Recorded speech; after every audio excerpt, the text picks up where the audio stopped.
Supreme court और केंद्र सरकार में टकराव, सरकार पर छाए संकट के बादल। जी हाँ, थंबनेल स्पष्ट है, वीडियो में बहुत सारी इन्फॉर्मेशन है, आपको लास्ट तक बने रहना है, आगे पीछे करके नहीं देखना है, एस्केप नहीं करना है और वीडियो आपको पसंद आए तो शेयर ज़रूर करना है। वीडियो को शुरू करने से पहले मैं आप लोगों से एक रिक्वेस्ट और करना चाहूँगा कि अगर आप लोगों को वीडियो अच्छा लगता है, पसंद आता है, तो उसको शेयर करना आप लोग ना भूलें। आप लोगों को याद होगा देश में जो ये कुछ समय पहले जनहित याचिका जो है दाखिल हुई थी 2016 में माननीय सुप्रीम कोर्ट में, और जो एक एडवोकेट हैं अश्विनी उपाध्याय जो भाजपा के नेता भी हैं, उनके द्वारा एक जनहित याचिका दाखिल की गई थी जिसमें कि मांग करी गई थी कि जो दोषी आचरण के जो नेता हैं जिन पे की मुकदमे चल रहे हैं, उनके मुकदमों की जल्द से जल्द सुनवाई हो और जो दोषी पाए जाते हैं उन पर आजीवन जो है बैन लगे, आजीवन उनको काम करने से, आजीवन उनको संसद में आने से रोका जाए। तो जो याचिका थी उस याचिका को बहुत लंबा समय हुआ, उस याचिका पर अभी तक ठीक तरह से सुनवाई नहीं हो पाई। इसी बीच में आपको मैं बता दूं कि एक याचिका और दाखिल हुई इसी दौरान, और जो याचिका जो दाखिल हुई उस याचिका को एमिकस क्यूरी यानी कि न्याय मित्र जिनको बोला जाता है विजय हंसारिया के द्वारा वो याचिका दाखिल हुई। और इस याचिका में जो याचिका थी वो एसोसिएशन फॉर डेमोक्रेटिक रिफॉर्म्स की तरफ से दाखिल की गई। यहाँ भी ये मांग की गई कि जो दागी जो नेता हैं उनके मुकदमों की सुनवाई जल्द से जल्द की जाए, और जो उनका जो प्रतिबंध है 6 साल का, उस पर स्पष्ट किया जाए कि उनको आजीवन उनको रोका जाए या उनको 6 साल के बाद वो दोबारा से संसद में लौट सकते हैं। तो इस मामले की जो सुनवाई थी वो लंबे समय से अटकी हुई थी, इस मामले की सुनवाई नहीं हो पा रही थी। तो इस मामले में फिलहाल 10 फरवरी को 2025 में माननीय सुप्रीम कोर्ट की बेंच ने इस मामले की सुनवाई को लिया है, और इस मामले की जो सुनवाई उन्होंने शुरू की है, तो मैं आपको बता दूं सुप्रीम कोर्ट के 2 जस्टिस की बेंच है। जस्टिस के नाम मैं आपको बता दूं कि जो जस्टिस हैं उनके नाम जो हैं जस्टिस दीपांकर दत्ता और जस्टिस मनमोहन सिंह की बेंच ने इस मामले की सुनवाई जो है शुरू की है। और जो दोनों जस्टिस हैं उनकी जो बेंच ने इस मामले की सुनवाई शुरू की है, तो उन्होंने जो है बड़ा तीखा, बड़ा स्पष्ट सवाल जो है सरकार से भी पूछा है। उन्होंने केंद्र की सरकार से पूछा है कि आप ये बताइए कि कोई अधिकारी होता है, किसी भी डिपार्टमेंट का, किसी विभाग का कोई अधिकारी कर्मचारी होता है, अगर वो किसी मामले में दोषी पाया जाता है तो उसको आजीवन जो है उसकी सेवा से बर्खास्त कर दिया जाता है, वो दोबारा अपनी सेवा पर कभी नहीं लौट सकता। तो ऐसे में जब एक नेता, एक विधायक, एक मंत्री जो है वो गलत आचरण के दोषी पाए जाते हैं और उनको जब सजा हो जाती है तो 6 साल का उनको प्रतिबंध होता है, और 6 साल के बाद वो दोबारा जो है जो न्यायपालिका के जरिए जो सजा उनको सुनाई जाती है उससे वो सदन में दोबारा से भी चुने जा सकते हैं, दोबारा से वो नेता, विधायक, सांसद या मंत्री बन सकते हैं। तो इस तरीके का दोहरा व्यवहार क्यों? जब एक अधिकारी गलत आचरण में दोषी पाया जाता है, उसको सजा होती है तो वो आजीवन बर्खास्त होता है। ऐसे में ये दोबारा से सांसद, मंत्री, विधायक, नेता जो सजा पाए होते हैं वो कैसे बन सकते हैं? ऐसा व्यवहार क्यों? और जो सजा याफ्ता है वो कैसे जो है वो किसी सदन में बैठ करके कानून बना सकते हैं? सुप्रीम कोर्ट ने इस पर भी जो है कड़ी टिप्पणी की और सरकार से सवाल पूछा। इस मामले पर केंद्र की सरकार ने पहले भी ये एक जवाब जो है, अपना हलफनामा उसको कहेंगे, सुप्रीम कोर्ट में इन मामलों में दाखिल किया था।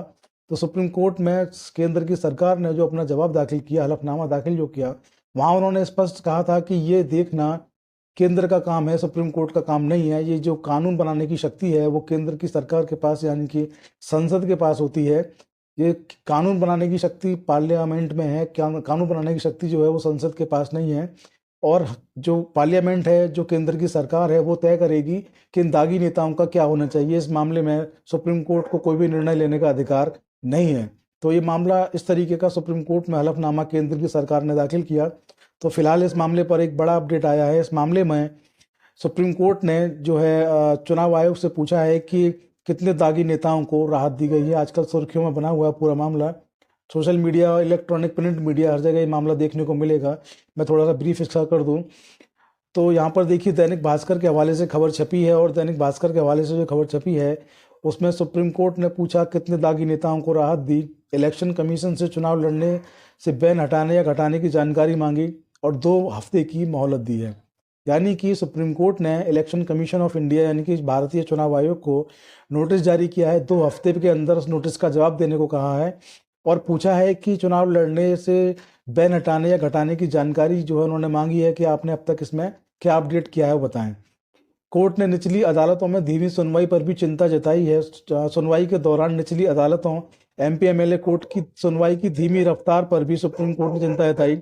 जस्टिस मनमोहन सिंह ने कहा कि दिल्ली की निचली अदालतों में मैंने देखा है कि 1 या 2 मामले लगाए जाते हैं और जो उनके न्यायाधीश होते हैं वो 11 बजे उठकर चैम्बर में चले जाते हैं। एमिकस क्यूरी विजय हंसारिया ने सुप्रीम कोर्ट को बताया कि देश के दूसरे राज्यों में बार बार सुनवाई टाल दी जाती है और वजह भी नहीं बताई जाती है। कोर्ट ने चिंता जताते हुए कहा कि बहुत से राज्य हैं जहां तक अभी एमपी एमएलए कोर्ट गठित भी नहीं हुए हैं। हंसारिया ने कोर्ट को सुझाव दिया कि क्या चुनाव आयोग ऐसा नियम नहीं बना सकता है कि राजनीतिक पार्टियां गंभीर अपराध में सजा पाए लोगों को पार्टी पदाधिकारी नियुक्त नहीं कर सकती। उन्होंने कहा कि इलेक्शन कमीशन को ऐसा रूल बनाना चाहिए। मैं आपको बता दूं, इस वक्त जो है पूरे देश में जो लोकसभा है, ये आज तक के हवाले से मैं खबर आपको पढ़कर सुना रहा हूँ। उन्होंने लिखा है कि देश की लोकसभा में 544 जो सदस्य हैं उनमें से 225 के खिलाफ आपराधिक मामले दर्ज हैं। ये भी सोचने की बात है कि वो लोग जो देश को चला रहे हैं, वो लोग जो हमारी सरकार हैं, वो लोग जो पक्ष और विपक्ष दोनों जगह बैठे हुए हैं, ऐसे लोगों में टोटल 544 लोगों में से 225 लोग जो है उनके खिलाफ आपराधिक मुकदमे दर्ज हैं। ये भी बड़े दुर्भाग्य की बात है। और आपको बता दूं कि आपराधिक मामले दर्ज हैं याचिका में संविधान के अनुच्छेद 102 और 151 की आड़ लेने को भी चुनौती दी गई है। और इस जो 244 जो 225 जो मेंबर बताए जाते हैं पार्लियामेंट में, इनमें से 90 से ऊपर के जो सदस्य हैं वो अकेले भाजपा के हैं। चिंता की बात है। सुप्रीम कोर्ट ने आगे कहा, राजनीतिक का अपराधीकरण एक बड़ा मुद्दा है, चुनाव आयोग को इस पर ध्यान देना चाहिए। हमें यह बताया जाना चाहिए कि जो व्यक्ति सरकारी सेवा में बने रहने के योग्य नहीं वह मंत्री कैसे बन सकता है। सुप्रीम कोर्ट ने बड़ा सवाल यहाँ पर उठाया है। और सुप्रीम कोर्ट का सवाल इसलिए ज़्यादा महत्वपूर्ण हो जाता है कि जो उन्होंने बात कही, जिस भारत का संविधान है आर्टिकल 14 की अगर बात करें तो समानता की बात करता है, प्रत्येक व्यक्ति को समानता का अधिकार होगा। तो समानता के अधिकार की अगर बात करें तो एक अधिकारी अगर दोषी पाया जाता है उस पर आजीवन प्रतिबंध होता है, वो दोबारा नौकरी पर नहीं लौट सकता। लेकिन एक नेता अगर दोषी पाया जाता है 6 साल के बाद वो दोबारा से नेता, मंत्री, विधायक, सांसद कुछ भी बन सकता है। तो ये देश में इस तरीके का पक्षपात क्यों? तो देखिए, जो धारा 8 और धारा 9 के बारे में कहा गया है कि किसी विधायक या सांसद को 2 या उससे अधिक साल की सजा होती है तो वह अपनी सजा पूरी करने के बाद 6 साल तक चुनाव नहीं लड़ सकता है। वहीं धारा 9 कहती है कि भ्रष्टाचार या देश के प्रति अविश्वास के लिए बर्खास्त सरकारी अधिकारी को 5 साल तक अयोग्य घोषित किया जाता है। तो कुल मिलाकर के आप देखिए कि 2 हफ्ते में जो है सुप्रीम कोर्ट ने इलेक्शन कमीशन से रिपोर्ट मांगी है। मसला बेहद गंभीर है। मसला इसलिए और गंभीर हो जाता है क्योंकि मसला जो है देश को चलाने वाले लोगों से संबंधित है। मसला केंद्र की सरकार से, केंद्र की सरकार के जो सामने बैठे हैं नेता विपक्ष जो है उनकी पार्टी से और तमाम विपक्षी दलों से भी ये सवाल है कि एक बात बताइए आप, 544 टोटल मेंबर ऑफ पार्लियामेंट में से 225 जो है उन पर आपराधिक पृष्ठभूमि के मामले दर्ज हैं, तो क्या अपराधी जो हैं वो संसद को चलाएंगे? बड़ा सवाल है। सरकार को और विपक्ष को दोनों को इस पर ध्यान देना चाहिए कि साफ स्वच्छ छवि के लोगों को ही टिकट देना चाहिए। और सबसे बड़ी बात मैं आपको बता दूं कि 94 के समथिंग बताए जाते हैं भाजपा के जो सदस्य हैं मेंबर ऑफ पार्लियामेंट जिन पर आपराधिक मुकदमे दर्ज हैं। तो आप सोचकर देखिए कि सुप्रीम कोर्ट जो है जिस तरफ कदम बढ़ा रहा है। सुप्रीम कोर्ट ने स्पष्ट कहा है कि 6 साल पर्याप्त नहीं है। अगर दोषी पाए जाते हैं तो उनके विरुद्ध भी यहाँ पर ऐसा होना चाहिए, कानून समानता का अधिकार ये होना चाहिए कि भी आजीवन जो हैं पाबंद किए जाएं सरकारी अधिकारी, सरकारी कर्मचारियों की तरह। जैसे वे दोबारा नौकरी पर नहीं आ सकते, ऐसे ही ये भी दोबारा राजनीति में नहीं आ सकते, नेता, मंत्री, विधायक नहीं बन सकते। आप सोचकर देखिए, सुप्रीम कोर्ट ने अगर इस मामले को जो भी चल रहा है इसमें अंतिम जो मोहर यही लगा दी, इस तरीके का अगर आदेश हो जाता है कि दोबारा ये लोग पद पर नहीं आ सकते, तो आप सोच के देखिए केंद्र की सरकार का क्या होगा। केंद्र की सरकार जो है इस आदेश के बाद कहाँ जाएगी और कहाँ जाएंगे तमाम विपक्षी दल, और आधा पार्लियामेंट, लगभग आधा पार्लियामेंट खाली हो जाएगा। तो आप सोच के देखिए कि सुप्रीम कोर्ट का ये कदम कितना बड़ा है। लेकिन इस कदम का स्वागत होना चाहिए, इस पहल की स्वागत इसका करना चाहिए इस कदम का, क्योंकि सुप्रीम कोर्ट का ये जो कदम है देश के जो आम व्यक्ति हैं, देश के जो आम नागरिक हैं उनके हित में है। और सुप्रीम कोर्ट निश्चित रूप से इसमें कोई ऐसा फैसला सुनाएगा जो देश की राजनीति में एक बहुत बड़ा परिवर्तन करेगा। फिलहाल आज की वीडियो में इतना ही। आप लोगों को वीडियो अच्छा लगा हो तो शेयर ज़रूर करें। जय हिंद, जय भारत, नमस्कार।